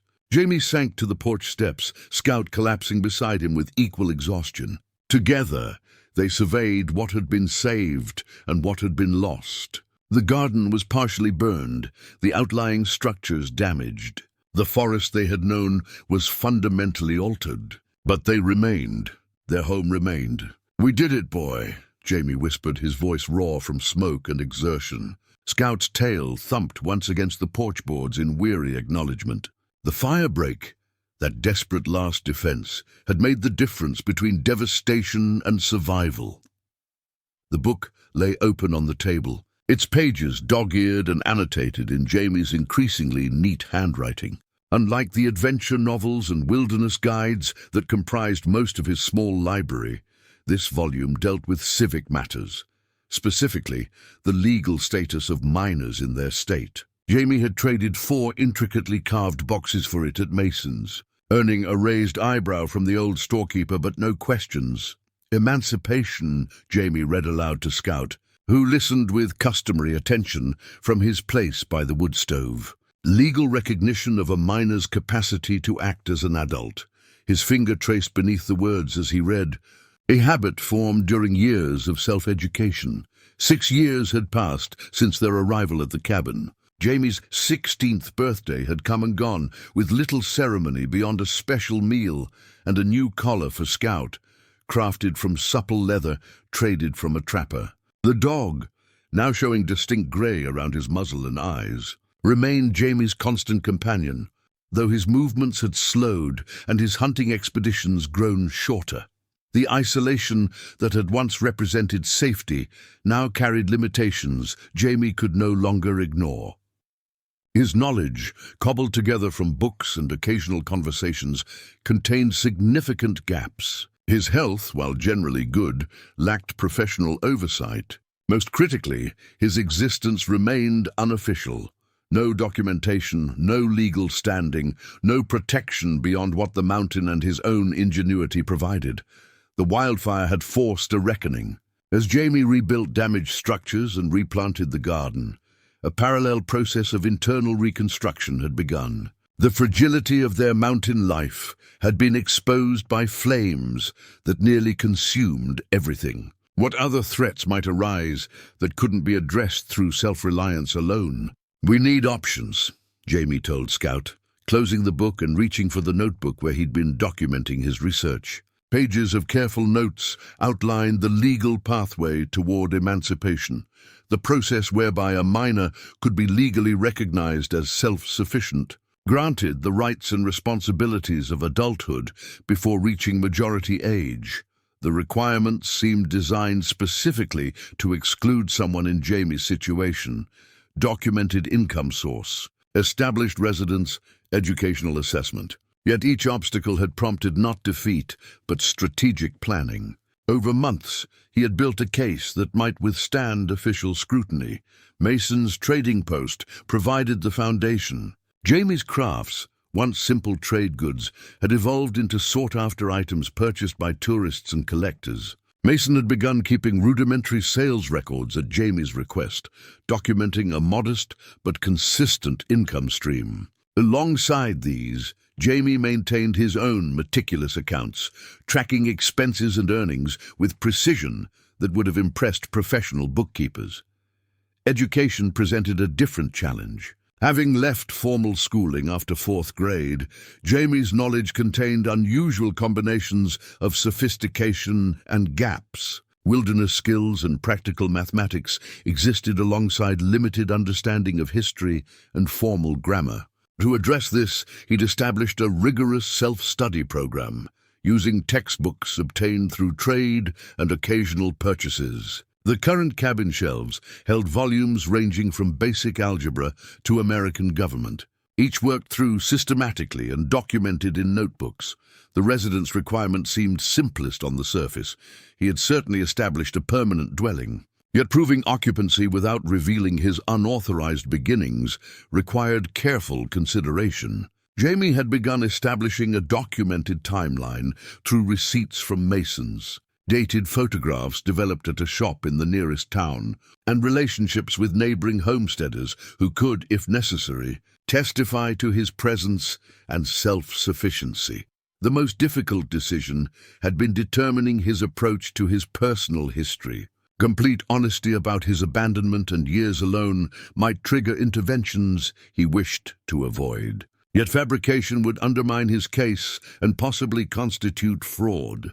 Jamie had settled on a carefully constructed narrative that acknowledged his unusual circumstances while emphasizing his current capabilities rather than past vulnerabilities.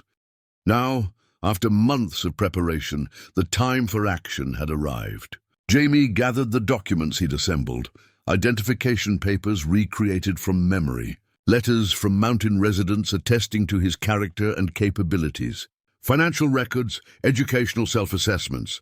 These, along with a formally worded petition for emancipation, went into a leather portfolio crafted specifically for this purpose. "Tomorrow," Jamie told Scout, who thumped his tail in acknowledgement without raising his head from his paws, "we'll go to town."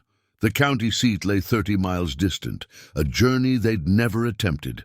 Jamie had mapped the route carefully, calculating necessary rest periods for Scout, whose aging joints couldn't manage the entire distance in a single day. They would travel light, carrying only essentials and the precious documents representing their bid for legitimate existence. That evening, Jamie stood on the porch, watching sunset paint the recovering forest in gold. Blackened trunks stood in stark contrast to vibrant new growth emerging from ash-enriched soil. The mountain was rebuilding itself after the fire, finding new forms of beauty amid devastation. "Maybe we can do the same," Jamie whispered.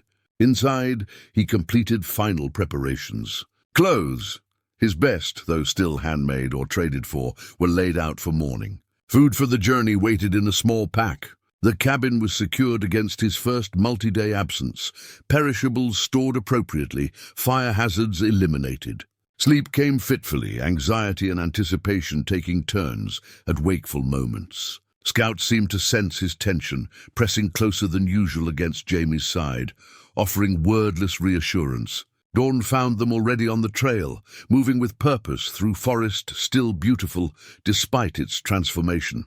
Jamie carried the portfolio close against his body, protected from weather and brush. Each step took them further from isolation and closer to a world of structure, rules, and human complexity largely forgotten during their years of self-imposed exile. Yet it wasn't fear that drove Jamie forward, but something more nuanced. A recognition that true independence came not from isolation, but from engagement on one's own terms. The mountain had given him strength, skills, and identity. Now it was time to carry those gifts beyond its boundaries. "Whatever happens," Jamie told Scout as they paused at a ridge overlooking distant civilization, "we face it together." The deed felt heavier than its single page should allow, its official seal and formal language transforming a simple document into something profound. Jamie carefully placed it on the cabin table, smoothing its creases with reverent fingers. Scout watched from his customary place by the wood stove, grey muzzle resting on paws that twitched occasionally in canine dreams. "It's ours now," Jamie said softly. "Legally ours." The journey to legitimacy had proven neither simple nor straight. The county officials had greeted Jamie's petition for emancipation with initial skepticism that bordered on dismissal. His carefully prepared documentation had earned reluctant review rather than immediate acceptance. Questions followed, probing, occasionally accusatory, designed to uncover inconsistencies in his narrative. Jamie had maintained composure throughout, answering directly when possible, thoughtfully when necessary. Yes, he had been on his own for years. No, he did not wish to discuss the circumstances of his abandonment. Yes, he had established sustainable income. No, he had not attended formal school, but could demonstrate educational competency. Scout had proven unexpectedly valuable during the process. His disciplined behavior and obvious bond with Jamie providing living testimony to the boy's capability. Several officials had noted the dog's exceptional training and the unspoken communication between them. Recognizing something beyond the typical pet relationship, the turning point came with the home inspection. Initially dreaded as an invasion, the visit had transformed into unintentional triumph when social services representatives witnessed firsthand the life Jamie had constructed. The well-maintained cabin, productive garden, organized systems for water and food, evidence of craftsmanship and self-education all spoke more eloquently than any document could have. "He's not just surviving," Jamie had overheard one inspector murmur to another. "He's thriving." Support had materialized from unexpected quarters. Mason, from the trading post, had arrived unbidden at a critical hearing, testifying to years of reliable business interactions. Cal Erickson and two other mountain residents appeared to confirm Jamie's standing in their scattered community. Even Henry, the winter visitor from years before, somehow learned of the proceedings and submitted a written statement describing the capable young man he'd encountered. The legal process stretched from weeks into months, testing Jamie's patience and resources. Trips to town required careful planning around Scout's decreasing mobility and the cabin's ongoing needs. Each journey reinforced the contrasts between their mountain existence and conventional life. The noise, the pace, the constant human presence that simultaneously attracted and overwhelmed.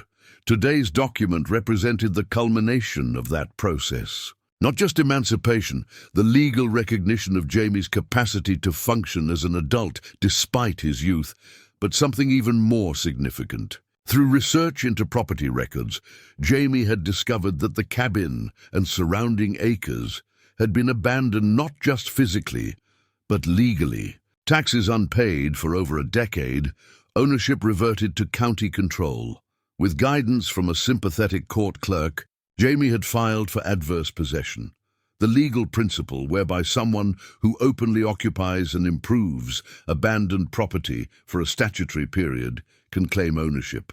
His documented years of residence, combined with substantial improvements to the property, had met the requirements. The modest fees, paid from his craft sales savings, had seemed trivial compared to the significance of the transaction. The deed named him legal owner of 40 acres surrounding the cabin, transforming years of uncertain occupancy into legitimate possession. James Robert Thorne, Jamie read aloud from the document, the formal name he'd reclaimed during the legal process, feeling both foreign and deeply right. Owner of record. Scout's tail thumped once against the floor in apparent approval, yet ownership brought complexity along with security. The legal proceedings had created official records, connecting Jamie to systems and structures long avoided. His existence, once invisible to authority, was now documented and tracked. Taxes would be assessed annually. Compliance with various regulations would be expected. The isolation that had defined their life had been compromised in subtle but irreversible ways.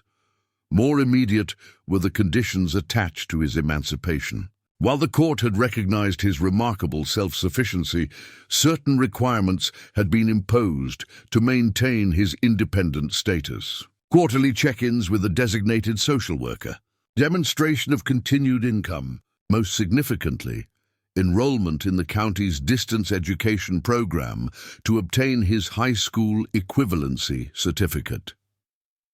The textbooks for this program now occupied their own shelf in the cabin, their pristine covers and structured lessons representing a bridge between Jamie's self-directed learning and formalized education.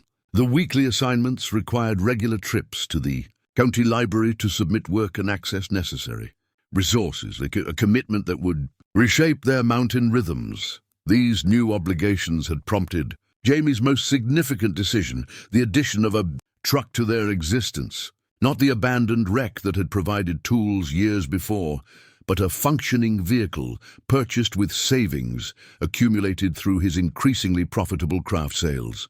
The elderly Ford now stood beside the cabin, its faded blue paint and minor mechanical issues representing both compromise and progress. Scout had approached the truck warily at first, circling it with suspicious sniffs before cautiously climbing into the passenger seat at Jamie's encouragement. Now he seemed to anticipate their weekly journeys, sitting expectantly by the truck each library day, understanding somehow that this new element in their lives expanded rather than threatened their shared world. Standing at the cabin window, deed still in hand, Jamie surveyed the land that was now undeniably his. Spring had brought vibrant recovery to areas damaged by the previous year's fire, new growth reaching skyward with determination that mirrored his own journey. The garden had been expanded again, incorporating lessons from agricultural texts obtained during his legal proceedings. A small workshop now stood separate from the main cabin, housing tools and projects that increasingly reflected artistry beyond mere function. "We chose well," Jamie told Scout, who had risen stiffly to join him at the window. "This place, this life." The dog leaned against his leg in silent agreement, grey-muzzled but still alert, still essential. Together, they had transformed abandonment into belonging, survival into creation, isolation into considered connection, and in that transformation, both had found their true nature. The sign hung at the entrance to the property, hand-carved from a single piece of cedar with letters inlaid in contrasting walnut, "Mountainside Sanctuary." Below, in smaller script, "All are welcome who come in peace." Jamie adjusted it slightly, ensuring it hung level on the posts he'd set the previous day. Satisfied, he stepped back to admire the work, unconsciously rubbing the scar along his forearm, a permanent reminder of the wildfire 5 years earlier. At 21, Jamie stood taller than the boy who had once stumbled upon an abandoned cabin. His frame remained lean, but had filled out with the sinewy strength that came from years of physical work. His hands, once small and uncertain, now moved with the confident precision of a craftsman. His face, weathered beyond his years, carried the quiet dignity of one who had faced extraordinary challenges and emerged not merely intact, but transformed. "What do you think, Luna?" he asked the young border collie sitting attentively beside him. Her black and white coat gleamed in the morning sunlight, her intelligent eyes fixed on Jamie with the devotion he'd once known from Scout. Think Scout would approve? Scout had passed 3 winters ago, peacefully in sleep beside the wood stove that had warmed his aging joints. Jamie had buried him beneath the oldest pine near the cabin, marking the spot with a carved stone that bore a simple inscription: "Scout, first friend, faithful companion, forever remembered." Luna had come a year later, not a replacement, but a new partnership, a continuation of the bond between human and canine that had proven so essential to Jamie's journey. The sanctuary had evolved gradually from necessity to vision.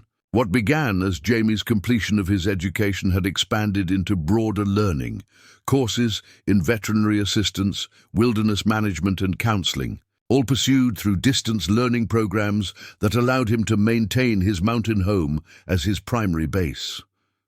The cabin itself had expanded twice, additional rooms built with the careful craftsmanship that had become Jamie's hallmark. The original structure remained the heart of the property, but now connected to a workshop where he created the furniture pieces that provided his primary income, shipping them to galleries in distant cities where their organic beauty and expert joinery commanded impressive prices.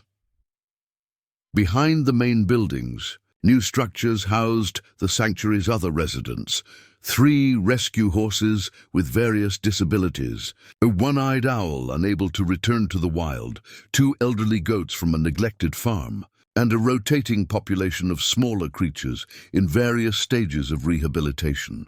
Each had found their way to the mountain through Jamie's growing network of wildlife rehabilitators and animal welfare contacts.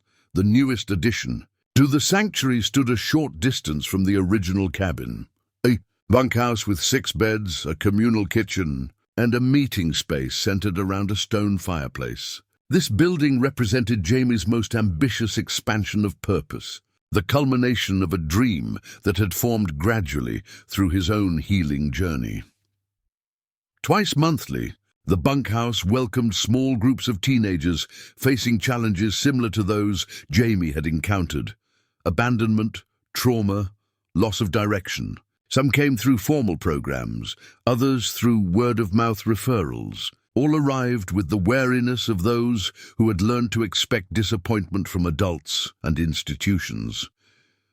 Jamie offered them not therapy in any conventional sense, but experience. Days spent working alongside him in garden and workshop, evenings of conversation around the fire, nights of profound silence broken only by wind through pines and distant owl calls. The mountain that had once sheltered a single abandoned child now extended its healing embrace to others walking similar paths. "Males here," called a voice from the main cabin. Eliza, a former social worker who had recognized something special in Jamie's case years earlier, now spent summers at the sanctuary as a volunteer coordinator. Her retirement had coincided with the expansion of Jamie's vision, her professional knowledge complementing his lived experience in ways that strengthened the program immeasurably. "Anything interesting?" Jamie asked, crossing the yard with Luna trotting beside him. "New inquiry from the veterans group," Eliza replied, handing him an envelope. "And confirmation of next month's garden grant." Jamie nodded, accepting the mail with the calm deliberation that characterized all his interactions. The sanctuary operated on a carefully balanced budget, income from furniture sales and selective grants supporting the rescue operations and youth programs, with Jamie taking only what he needed for his simple lifestyle. As afternoon approached, Jamie completed his preparations for the day's arrivals. Fresh linens on bunkhouse beds, ingredients for dinner harvested from the expanded garden, tools laid out for tomorrow's workshop session. Luna supervised with occasional input, a nudge toward a forgotten detail, a playful reminder when work threatened to become too serious. The sound of tires on gravel announced the arrival of the week's group. 4 teenagers accompanied by a program coordinator Jamie had worked with previously. From the sanctuary entrance, he watched their initial reactions as they emerged from the van. Skepticism, wariness, barely concealed hostility, all familiar responses he recognized from his own journey. One boy hung back from the others, his posture a study in defensive withdrawal.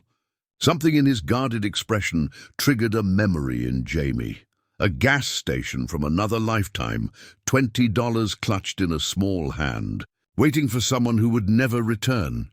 Jamie moved forward to greet them, Luna at his heel. He didn't rush to fill the awkward silence, didn't overwhelm with enthusiastic welcome. Instead, he offered the simple dignity of acknowledgement, of seeing them truly and accepting what he saw, without judgment. "Welcome to the sanctuary," he said quietly. "I'm Jamie. This is Luna. We're glad you're here." The words were simple, but behind them lay the weight of his own journey from abandoned child to builder of sanctuary. From a boy who had once hidden from search parties to a man who now reached out to those still searching. From someone who had needed sanctuary to one who had learned to create it. The hesitant boy met his eyes briefly, recognition of something unspoken passing between them. In that moment, the circle that had begun with a frightened child and a loyal dog discovering an abandoned cabin was completed, not ended, but widened to include others walking similar paths toward healing, toward home.